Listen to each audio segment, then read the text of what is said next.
Dear friends, today we're diving into one of life's deepest mysteries. How do souls choose who to show up to after death? Why do some people constantly feel the presence of loved ones who've passed, while others wait years for a sign? I know how tough it is to deal with the loss of someone close. The emptiness that follows can feel unbearable. The voice, the smile, the hug of the ones we love turn into painful memories. In moments of deep sadness, any hint of our loved ones becomes a priceless gift, warming the soul and bringing comfort. Stay with us until the end, because we'll gather the most enlightening insights to expand your understanding of these spiritual encounters and the bonds that cross beyond death. Imagine existence as an endless stage where the show never ends, the characters just step behind the curtain into backstage areas most eyes can't see. Edgar Cayce, the sleeping prophet, described the soul as an occasional visitor to the homes where love still flows. It doesn't wander aimlessly or appear out of mere curiosity. Every manifestation has a clear purpose, supporting, warning, or teaching those who are ready to turn longing into wisdom. This invisible rule is like a diligent postman's protocol. The package only arrives when someone is ready to receive it.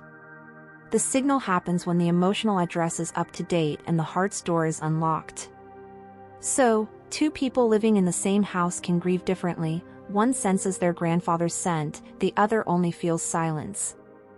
The difference isn't in the visiting soul, but in the inner antenna that picks up the signal. Take Clara, a retired teacher who lost her daughter in a bike accident. Months of despair turned her house into a permanent shadow. One Sunday morning, exhausted from crying, she decided to organize her daughter's notebooks. Among colorful covers, she found a blank sheet folded into quarters. When she opened it, there were no words, just dried jasmine petals, the flower both loved. At that exact moment, the scent filled the room even though there were no fresh flowers nearby. For Clara, that invisible invitation was a turning point. That night, she slept without medication for the first time and dreamed of her daughter smiling, handing her silent courage. Stories like this happen over and over in doctors' offices, temples, and living rooms. Cayce noted a triple pattern that validates these contacts: personal relevance, immediate usefulness, and consistency with the sender's personality. A cautious father sends a flicker of an inner lighthouse when his son speeds on the highway. The aunt who loves crochet makes a ball of yarn appear just when her nephew feels discouraged about his craft project. There's a loving script behind every appearance. Still, many never notice any sign at all. Neuroscience shows that chronic pain hijacks attention and rewires circuits that pick up subtle signals. Cayce called this barrier the curtain of rebellion. When grief raises barricades, even the clearest message sounds distant. The good news is the curtain drops at the first breath of acceptance. It doesn't require complex rituals, just honestly say, "I'm ready to listen," without demanding. That simple act realigns the internal dial. To tune your receiver, try a minute of grounding. Before sleep, turn off screens, switch off the light, and breathe in, counting to 8, imagining each exhale carrying anxiety away like leaves on the wind. Then bring to mind a light memory with the person who left you, maybe the taste of the cake they made or the way they waved goodbye. Don't ask for anything, just let the scene warm you inside. People who do this often notice more vivid dreams and gentle coincidences, like a clock pausing at a meaningful hour or a certain bird landing on the windowsill on the anniversary of a death. Also, notice the role of calmness. Souls prefer to land where there's a bed of peace, not a storm. It's during moments of quiet reflection, folding clothes in the sun or listening to gentle rain, that subtle doors open. Seemingly disturbing signs like flickering lights or falling objects usually carry urgent messages, not threats. Understanding this takes away half the fear. Vivid dreams are democratic channels because they don't depend on external stimuli. Journalist Mariana experienced this. She dreamed of her brother playing a guitar melody she didn't know. Waking up, she hummed and recorded it on her phone. Weeks later, while reporting at a 100-year-old church, she heard the same riff from a local musician who said he suddenly got inspired. 3 realities stitched together by an invisible thread. Numerical coincidences also fascinate. Seeing the time 11:11 repeatedly on the day of a grandmother's birthday, or getting change that matches the parents' wedding date. One isolated event could be chance, a consistent pattern becomes a coded message. Keeping a journal of these coincidences helps decipher the language and tells the other side you're paying attention. What if you're wrong? If you attribute something to the beyond that's just chance but the resulting action is good, reconciling with a friend, postponing a risky trip, visiting a sick relative, no harm was done. Life uses creative shortcuts to protect those it loves, the soul does the same, taking every chance to care. In the end, it all comes down to love, the force that doesn't rest in the face of death. Cayce said love burns stronger than any physical flame, creating its own routes through space-time. Every loving memory becomes an active bridge, every act of gratitude removes stones from the path.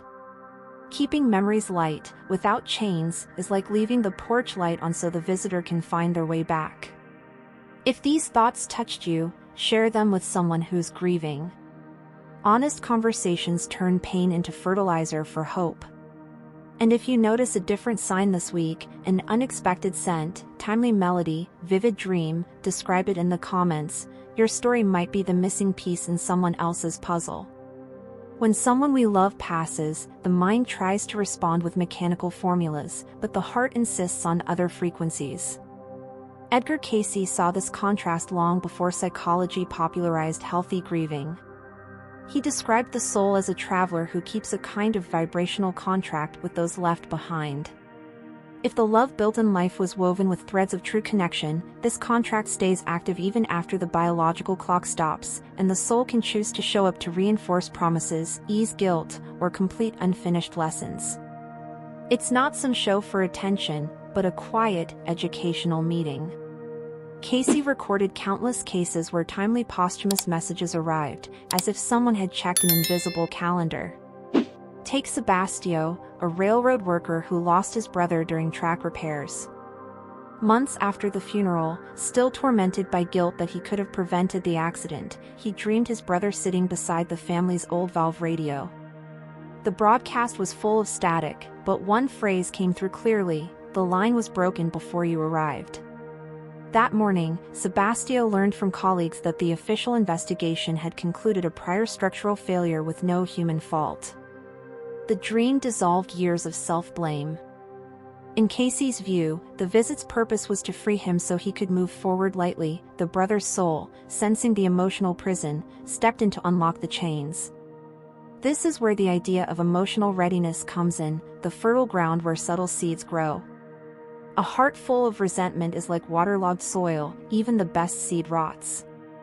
People who turn raw pain into fertile longing open internal clearings that beloved presences can pass through without causing fear. It's like adjusting the lighting before showing old photos. Too much light burns the image, too little leaves it invisible. The sweet spot lies in accepting what can't be changed and being grateful for what was lived. Acceptance, though, isn't passive resignation. It's seeing loss as a chapter in a book still being written, even if the next page looks blank. Those who accept create little rituals of care to keep connections alive, cooking the favorite recipe of the one who left, planting a flower with their scent, writing letters that may never be sent. These acts don't feed unhealthy attachment, they honor the story without freezing the present. Many say that during these moments, they feel gentle touches, a kind of confirmation that love is watching from the other side of the stage. The way signs arrive varies with each soul's affinity. Some get messages in dreams, others notice subtle interruptions in electronics, sudden changes in temperature, or flashes of creative inspiration that solve practical problems. Cayce called this the plurality of channels, reminding us that the messenger always chooses the path most familiar to the receiver. A pianist, for example, might notice a soft echo from the keyboard even when it's off. A seamstress might find a new spool of thread mysteriously on the table when starting an important project. The message, though coded, tends to weave into everyday things to avoid misunderstanding. Still, recognizing the genuine doesn't mean ignoring discernment. Cayce suggested 3 key questions when evaluating any manifestation. Is this consistent with the character of the person who passed? Does it bring concrete benefit or genuine comfort? And does it show remarkable synchronicity, hard to explain as chance? If the experience meets these criteria, it's worth considering real. If not, keep it as a hypothesis without guilt. The universe isn't offended by honest scrutiny. In fact, mental clarity creates sharpness that makes future messages easier to catch. To help with discernment, grief experts suggest keeping a synchronicity journal. Write down dreams, smells, songs, repeating numbers, or unusual animal sightings right after thinking about your loved one. When you revisit this journal every new moon, patterns become obvious, and your mind learns to tell the difference between random coincidence and recurring stories. This practice also shows the subtle realm that you're paying attention, which usually strengthens the quality of the signs. If you notice something worth sharing, tell trusted friends or drop a comment. Your story might brighten someone else's journey and weave a collective web of care. There's also the challenge of fear. Some avoid any contact fearing they might attract unwanted presences. Cayce was clear, vibration is the key selector. Spaces filled with gratitude, soft music, natural scents, and respectful conversations act as filters, blocking less harmonious energies. That way, home becomes a welcoming lounge for kind souls, while disagreeable entities prefer places ruled by disorder, resentment, or neglect. Keeping your vibe high doesn't require perfection, just consistency in small gestures, a whispered blessing, a prayer of thanks before sleeping, the choice to forgive again and again. For those waiting for a sign for years with no luck, a practical step is to schedule a meeting. Pick a quiet time during the week, sit in silence, place a meaningful object of the person in front of you, and quietly say your feelings. Then, stay few minutes just breathing, without rigid expectations. Many stories say that in the next 24 hours something unlikely happens: a call from an old friend, a book falling open on the right page, a butterfly entering through the window on a cold day. The message may not always be clear, but the synchronicity creates an unmistakable feeling of presence. When the sign comes, respond simply. A whispered thank you, a hug in your memory, or a lit candle is enough. Each act of acknowledgement widens the two-way path. After some contacts, souls tend to ease off intense appearances because they know the goal was met: to comfort, instruct, or encourage. This gradual stepping back is a healthy sign, like parents letting go of the bike when the kid pedals without falling. If you feel the need again, just care for the emotional connection once more. The vibrational contract stays valid as long as there's love. If today's talk gave you some clarity, consider sharing this content with someone still looking for answers about those loving hauntings. Often, one good idea soothes more than years of doubt. And, if something special happens in the coming days, come back and leave your note. Every shared experience helps map this invisible chart that links heart to heart beyond calendars. When longing finds a free passage, signs gain almost tangible texture. It's the song playing on the radio seconds after you whisper a name, the smell of cake filling the kitchen though the oven's off, the light bulb flickering just when the birth date shows on your phone screen. These visits don't trap the grieving in the past but remind us that true bonds don't disappear, they only change clothes. Love is a stubborn root cracking sidewalks quietly, and the more room it gets, the closer it comes to daily life's surface.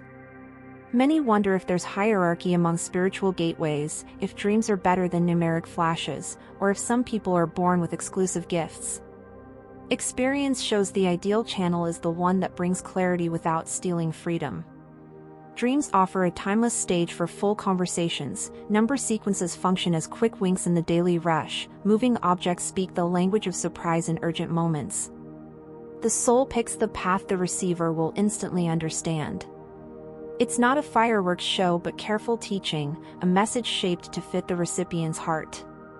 To develop this sensitivity without sliding into obsession, it's good to adopt routines that tune your senses. One is the contemplative walk. Stroll around the block paying attention to smells, shadows, and snatches of strangers' talks. When something seems unusually significant, a lone flower blooming in asphalt, a child's laugh reminding you of a dear voice, jot it down on your phone or notebook.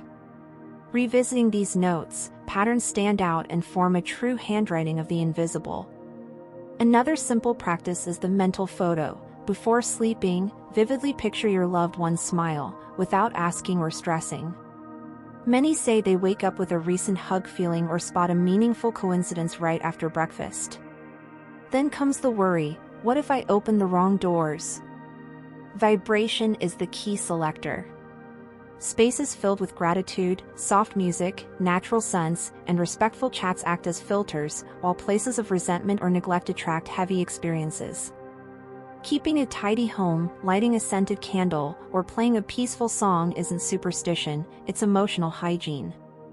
If you feel grief has become too dark, seek professional or spiritual support before pushing further into contact practices. Benevolent souls want to comfort, not deepen suffering. Technology, oddly enough, became an ally in these meetings. Scheduled messages from the departed turn into posthumous hugs, old photos resurface on feeds on meaningful dates, forgotten voice recordings trigger memories at just the right time. Algorithm or beyond's kindness. When coincidence is too precise, even skeptics open to healthy doubt. Use these tools sparingly, keep audios, videos, digital notes, but don't force anything. Genuine surprise holds more power than any frantic search. Creativity also works as a bridge. Painters who lost their muses report new colors appearing in their palette. Cooks feel pushed to reinvent old recipes, receiving instructions in their mind. Drawing on loving memories to create something new, whether a poem, garden, or fixing grandpa's furniture, opens a clean channel where presence flows. The soul recognizes this stream and finds fertile ground to plant consolation. Still, it's healthy to set gentle limits. Yes, love crosses walls, but the living have jobs, bills, and deadlines. Don't turn searching for signs into a barrier that delays important projects. Set aside, say, half an hour every Saturday evening to sit quietly, reread your synchronicity journal, or just say thanks. Outside that time, live fully, walk, study, laugh, love again.